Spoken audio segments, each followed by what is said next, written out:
Welcome home to USA Global TV and Radio, a place where dreams take flight, with authentic storytelling, diverse perspectives and meaningful conversations, where global stories unite and bridges are built beyond all borders. Discover world-class education, entertainment, hope and inspiration.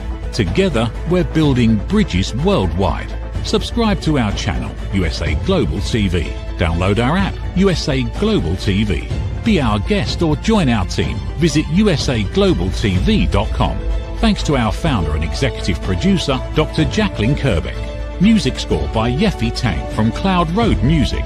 Voiceover artist Mike Porter. Creative direction by Paul Garcia. USA Global TV and Radio. Your home for global connection. All rights reserved. This video and its contents are the exclusive property of USA Global TV and Radio. Unauthorized use, duplication or redistribution in any form is strictly prohibited. Hello, and why do some people become obsessed with power and others do not? Today is the question of our show on A Woman's Prerogative. We are on USA Global TV and Radio, and you can subscribe to YouTube on our YouTube channel, and on Dr. Jacalyn Kerbeck, our owner, and she is the producer of the show. You can subscribe to her channel also. She is the co-host of this show. I am Reverend Lydia Fougères. I am a Reverend in metaphysics. So let us welcome our wonderful co-host, Dr. Jacalyn Kerbeck. Hello, it's good to be here, Reverend. Thank you, and I love the topic as well. The topic is sure to be interesting because so many people have trouble to deal with power. So many people have problems to deal with power. And we are talking about everyone's society. Everyone's society, there are people that are born to have power and some not. What do you think about this, Doctor? I think there are some people who are born into wealth, born into positions of power, and maybe they want it, maybe they don't. There are also people who ultimately get into positions of power because people believe in them and support them, and it might not be something that they really want to do. And then there are people who are in positions of power who get really carried away with it. And I think that they're all different scenarios, but with our topic, power, the ultimate addiction, I think it can definitely be an addiction for some people. You are right. You are so right, because the thing you are so right. I think that some people get carried away because they are emotionally unstable. They have deep traumas from when they were young and get carried away by power. Because when they were young, they did not have as much power. They were in a position where they had power, but they could not use their power properly because they were surrounded by power. And the fact is that they did not use it appropriately when it came to them. What do you think about that? I think that's an option. By the way, we have no script, so neither one of us knows what the other one's going to say. I think that's definitely an option. I think another option can be that people can get very emotionally attached to an issue or to having something that they want to accomplish. And when other people don't necessarily feel the same way, there's definitely a break. It happens in families all the time. There could be someone in a family who really believes something should happen and the other family members don't. And so the person gets very passionate about it and then is almost authoritarian, and which is kind of a turnoff to other people. So that could be related to what you're saying, or it could also be that there's some deep connection to whatever the issue is or whatever it is that their platform, their project that they're trying to move forward. I understand.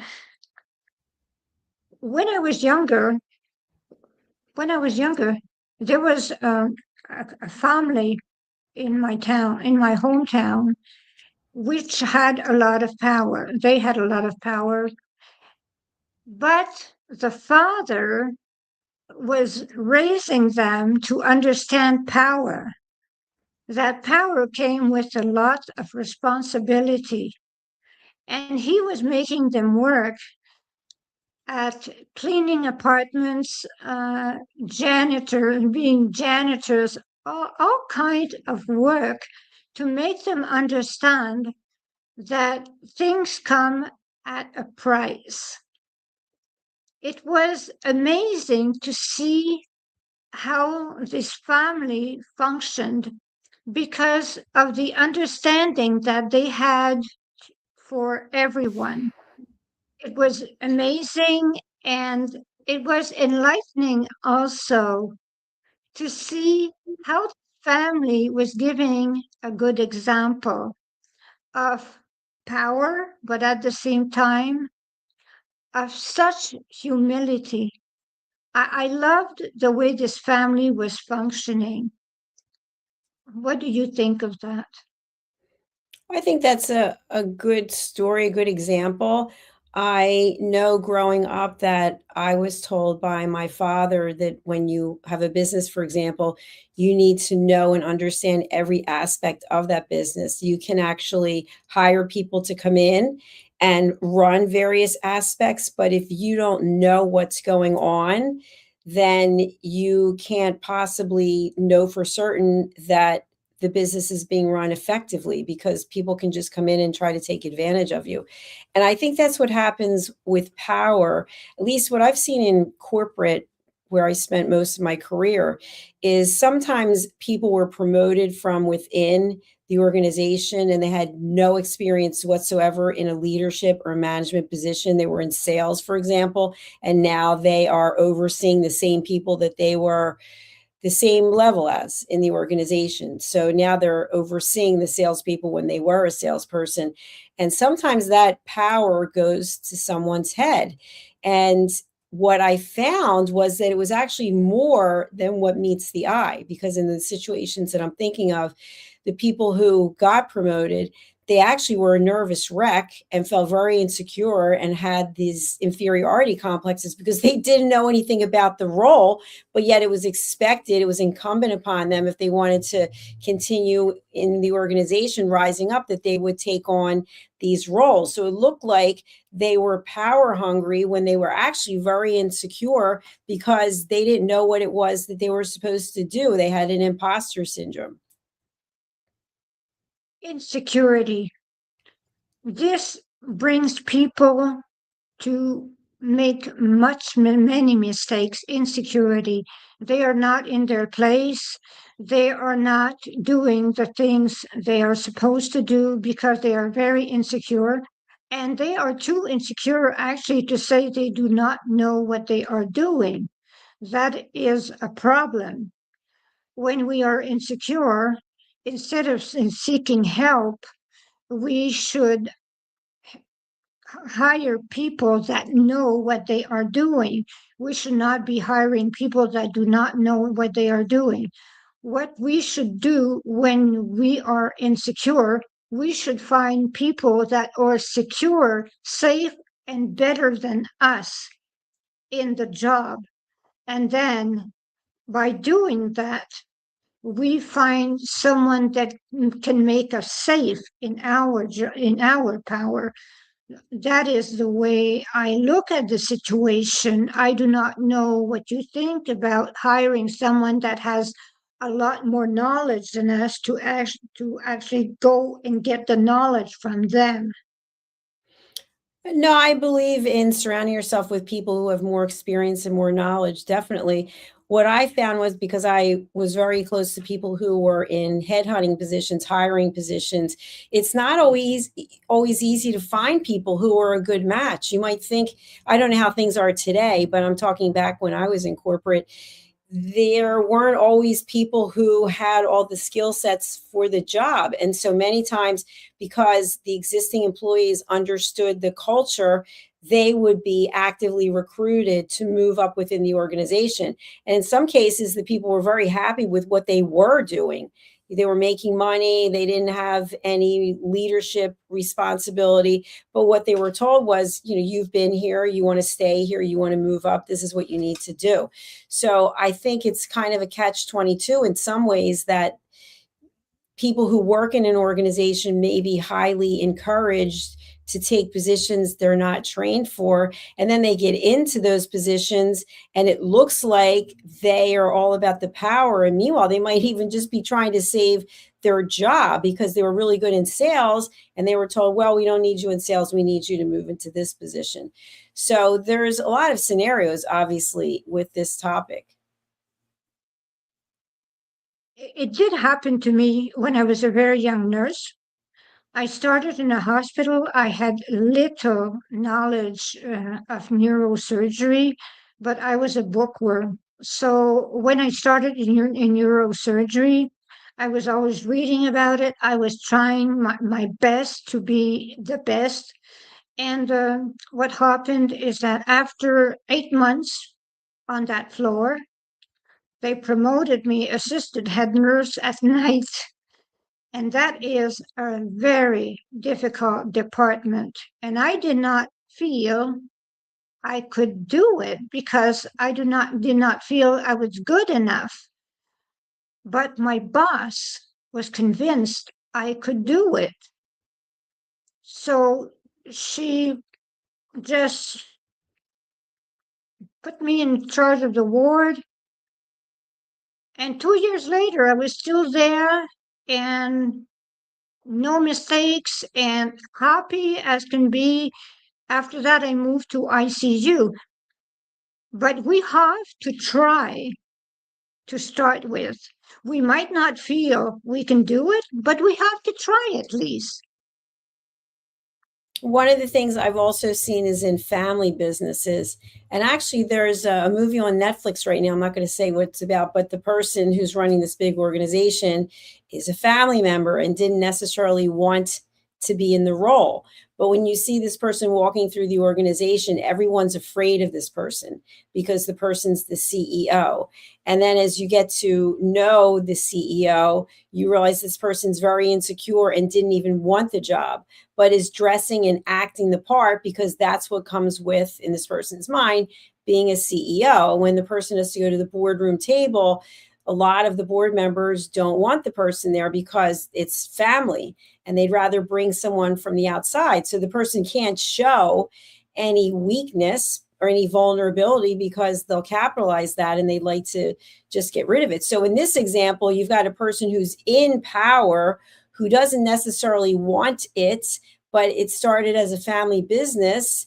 And so the father's still involved, and that's what he wanted, was his child to actually run the business, and the child really didn't want to do it and is doing it, and everyone's afraid of the person, and this person's actually really insecure and doesn't want to do it. So it's kind of interesting.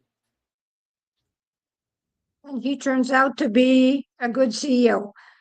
It's actually a she, and I didn't watch the end of it. So Oh, okay. So it's a she, and I do not watch TV very much. Well, that's very interesting. I do understand that when it comes to power, there is some kind of caste. There are two castes, all kinds of castes. I do remember when in my hometown, my father was a boss for the company, and what I did not like about power, what I really did not like about power, was that there was a hotel for the bosses of the company and their children to go. They used to call it the manoir. And there was one for the workers. And I did not understand that because I went to school in a public school. So I did not understand why we had to separate at that point. I did not really understand, and I do not like the system about caste or higher society, the whole thing. We are not always happy about that, and that is why I like so much nursing, because in nursing there is no hierarchy. We all do the same thing. We all work for the same person. It is a group where we are always happy. The janitor gets along with the nurse, the assistant nurse with the doctor, whatever. We always get along. That is why I chose to be a nurse, so that everyone was at the same pace. What do you think about the working in a hospital, by example, compared to working in an office where there's a lot of hierarchy? What was the last word? There's a lot of Hierarchy, well, ranks. hierarchy. We call it hierarchy. Well, I think there's Hierarchy. hierarchy in offices as well. There's hierarchies in hospitals. And for example, I just spoke with a doctor who was doing a procedure, and he's the head of the department. And I said, heavy is the head that wears the crown. And he said, absolutely. There's a lot of pressure on him because not only is he the head of the department, but he also is operating on people. And so he's got people's lives in his hands. So he's got the power, but he still has the responsibility, and it's a big weight. And I think regardless of whether you are in any scenario, when you have responsibility, people are depending on you. And obviously in a medical situation, it could be life or death, and we can see that. But people could be dying a very slow death working at an organization where they can't stand the management or the leadership or how they get treated. So I think in some cases in life, when it comes to medical, for example, we may not have choices. We may need physicians, we may need nurses, we may have tried holistic and we've got to go a different direction. Whereas in corporate, you may feel like you don't have any choices. You may feel like there are no other jobs for you, but there potentially could be. So I've always believed, and I learned this because I've punched the clock many times in my life, just as side jobs, getting paid by the hour, is people are people. And I feel like we should be treated as human beings, regardless of what hat we're wearing, what title we have, or what role we have, because we are all individuals. And at any moment, all that can be taken away from us. That is what I think also, because I used to say, whenever you feel you're above someone, just imagine them in a blue gown in an emergency room. And that was my giveaway. So the people, when they were thinking, I am above, I would say, imagine yourself in a blue gown in an emergency room. Are you above?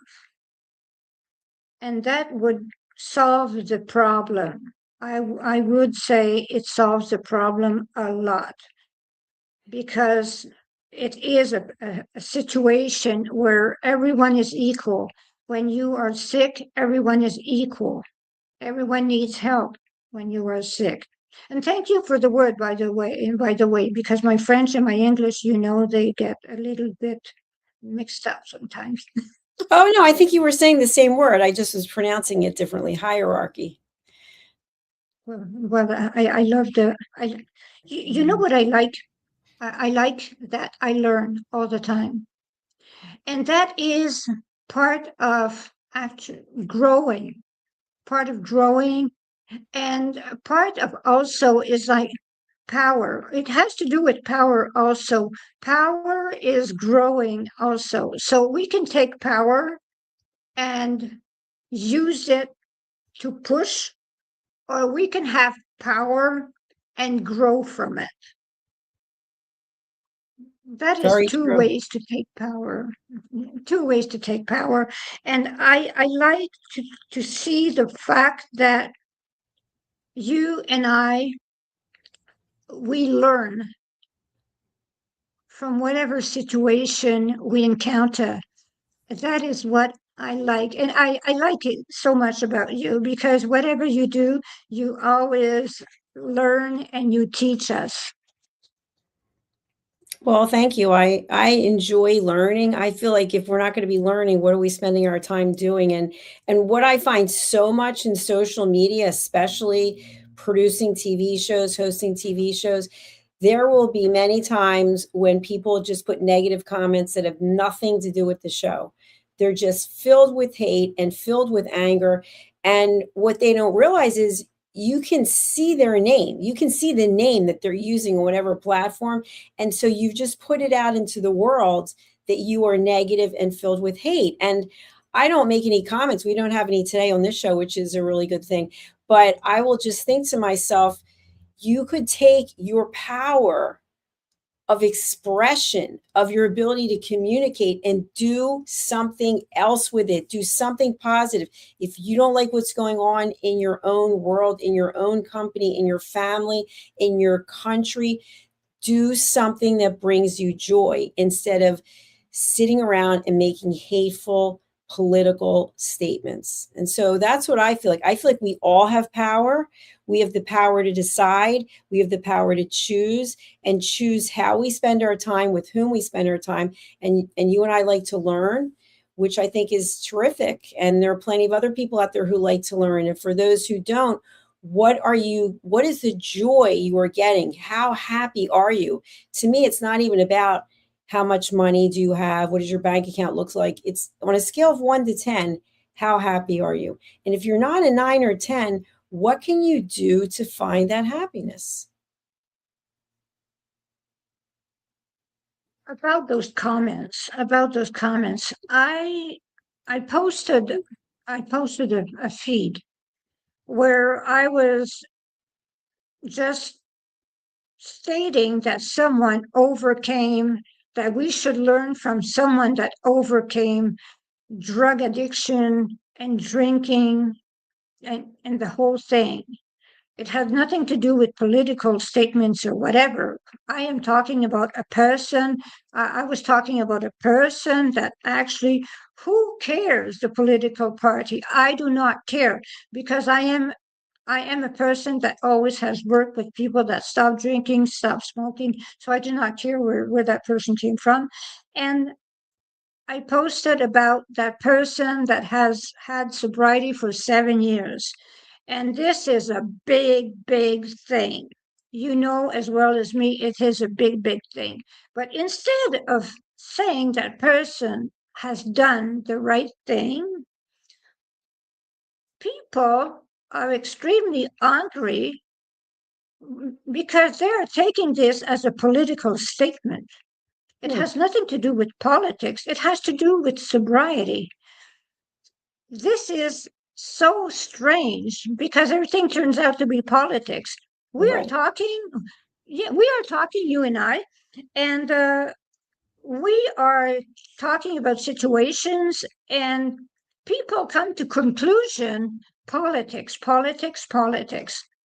But it has nothing to do with politics because we deal with everyday people, everyday life, and everything does not turn out to be politics. We're talking about people because we know hundreds and thousands of people, you and I. So that is the problem with those comments that you wrote that we should not have here because people jump to the conclusion that we are taking parties, that we're siding with whatever party, but it has nothing to do. We're not even in the same country. No, I agree with you. And it's interesting, not around politics, but another topic. I saw today that Madonna released a new music video, and I saw some people were putting posts about Madonna that she's too old to be dressed like that and too old to be to pop up in New York Times doing whatever she did. I think it was yesterday. And it's so interesting because I thought the people who are making reels and videos about her and then saying these things, I don't care about Madonna one way or another. I mean, I don't know her. I followed her music. I went to a couple of her concerts. But to me, I think to myself, a person who is in her late 60s, who can get up and dance and bring a message of positivity. What is wrong with that? Why do we have to critique this person? Because when we get to be 68, can we dress like that and stand in Times Square and sing and perform and have all those people who are happy to have us there? I don't think so. I don't know. But at the same point, why is it that we can't take whatever we see that doesn't align with us and just ignore it? Go on to something else. If you don't like Madonna and you didn't like the fact that she was in Times Square, you don't like her music video, go do something else. We had a TV show on recently, and somebody on YouTube put a comment, "I'm so bored. Did you know this is National Circumcision Day?" Like all these negative comments. And in my mind, I deleted them, but I saw who the person was. I don't know them. And I thought, you know what? I feel sorry for you. I really do. I feel sad for you that you could be anywhere right now, but you decided to watch this show and you decided to put 3 negative comments because you think you're in some kind of position of power to make a judgment. But actually, anyone reading those comments would have to just laugh and say, find something else to do. Like, find something that you enjoy. So that's why when we're talking about power, to me, I feel like to some people who are very unhappy in their lives, they can be anonymous, right? They're behind a keyboard and they can put these messages that are really hurtful, and it gives them some kind of sense of power. And I feel like use it for something constructive.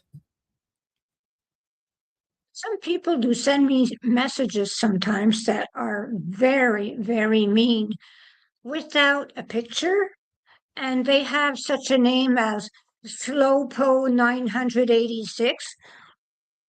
So you can allow yourself to write anything under Slowpo 986 one dash without a picture.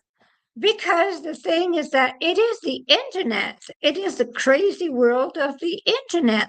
But that person would not walk to me and say it right to my face. Mm-mm. Right? Absolutely not. But that person, like you say, lost their time. Instead, there is a person that I put a post on Instagram about our show. I put a post on Instagram about our show, and this person sends me a message to say they are bored by my show and the whole thing. So, and they don't want to comment on my show. So I just answered, well, if you did not want to comment on my show, why did you comment? You did not want to comment.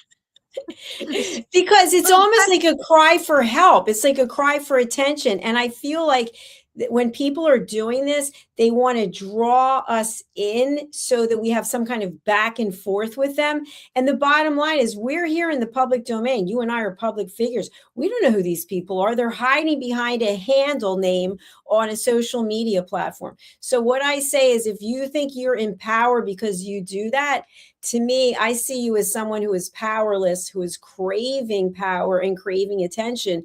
And by doing what you're doing and putting comments in the public domain, by the way, they stay up there forever. I personally delete them because I don't want that negativity in my life, but there are probably many people who don't. And I don't know if you're going for a job interview or if you are having a reference check and people happen to go and check your accounts and see that you're a person filled with hate and negativity, it can come back to you. So you have the choice. You have power in choice. And by making a decision to be hateful and angry, that's a choice that probably will not serve you ultimately. Exactly. And I also delete those messages because they're useless. They're absolutely useless. But one thing that I do is that I answer them because, as you say, it's a call for attention. I answer them so they know that I read them. And if ever they want to answer back, I can really help them if ever it is a call for help, because I'm a reverend after all. So it could be a call for help. So I cannot just ignore them, because I know you do not ignore them also. You are a person that you help a lot.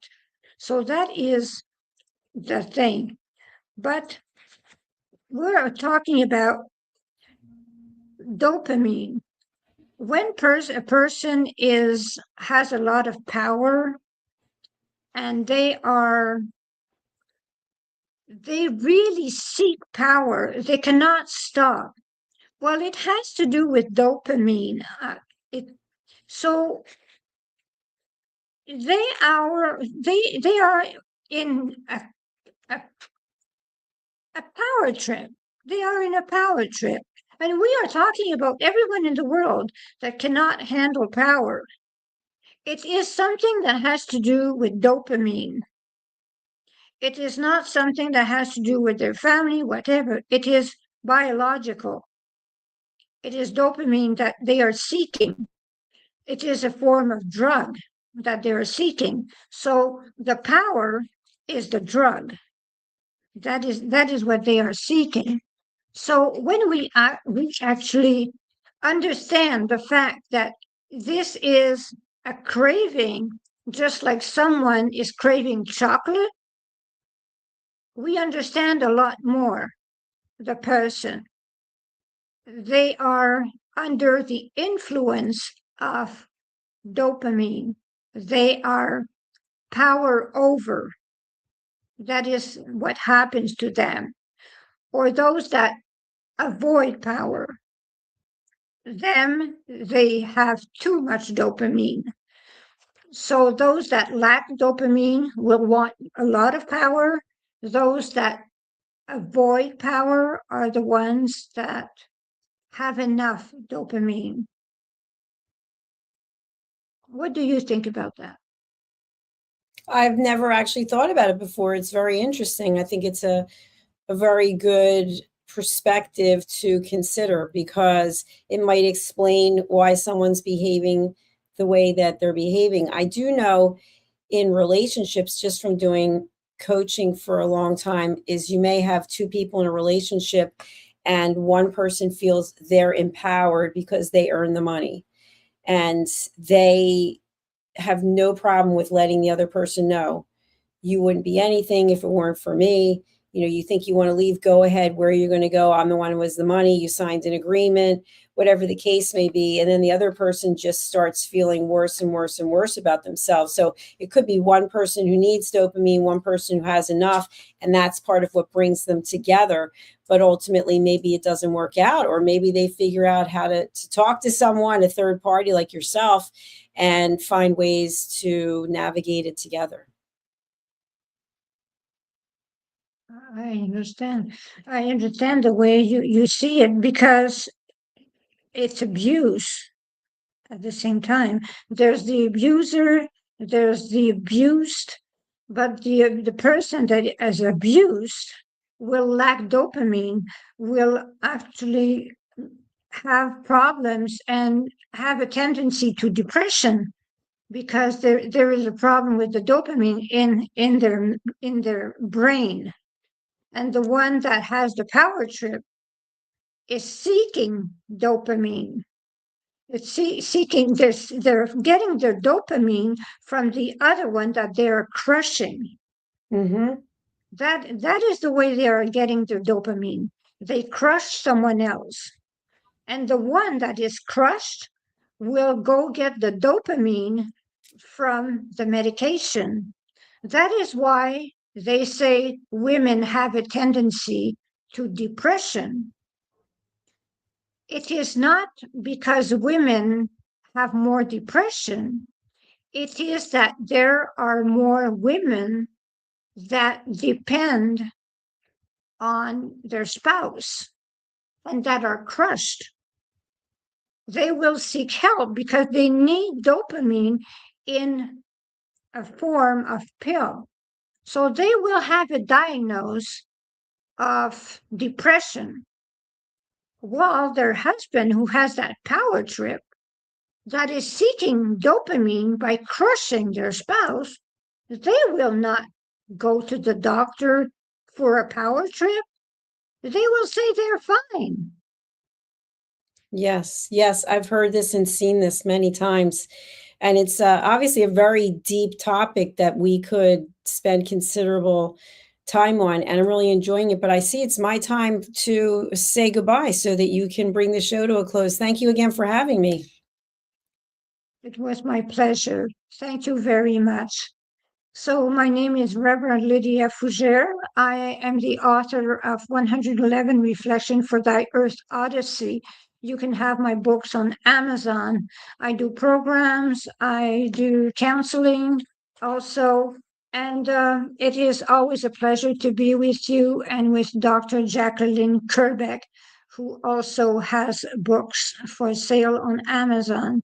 You can look at her books. She talks about the power of listening, has at least 25 books herself. She is the power of listening. She is the owner of the station and the one that produces our shows. So thank you for those that watched. And you can reach me at 514-582-6882, 514-582-6882. Namaste. People are searching for experts every day. Are they finding you, or are they finding someone else? Every day, professionals are building authority through media. We've already built the platform. USA Global TV and Radio. Over 14,000 shows streamed to over 60 countries. This isn't about becoming famous. It's about leverage, visibility, credibility, opportunity. One interview, one conversation, one show, repurposed into content, connection, and business growth. Most people assume hosting a TV show requires a studio, a production team, and a massive budget. Our television packages begin at $1,500 US per month. Professional production, global distribution, replay visibility, built for voices with something to say. I'm Dr. Jacalyn Kerbeck, and if this resonates with you, we should talk. USA Global TV and Radio, all rights reserved. Contact us at info@usaglobaltv.com. Thank you, viewers and listeners of USA Global TV and Radio, for joining us today. We're honoured to have your time and attention as part of our global community. At USA Global TV and Radio, we believe in the power of authentic conversations, meaningful connections, and creating a world of possibilities together. Want to be part of something bigger? Join our team of elevated listeners at usaglobaltv.com, a space where your voice matters and your ability to listen transforms relationships. Stay connected with us across all our platforms for thought-provoking discussions, expert insights, and empowering stories. Subscribe to our channels at youtube.com/c/USAGlobalTV. Follow us on social media and explore the endless opportunities we're creating for growth, learning, and inspiration. Together, we're not just broadcasting, we're building bridges and changing lives one conversation at a time. For inquiries, contact us at info@usaglobaltv.com. Produced by Executive Producer and Director Dr. Jacalyn Kerbeck. Voiceover by Mike Porter. Creative direction by Paul Garcia. All rights reserved. Visit usaglobaltv.com to view our full terms and conditions.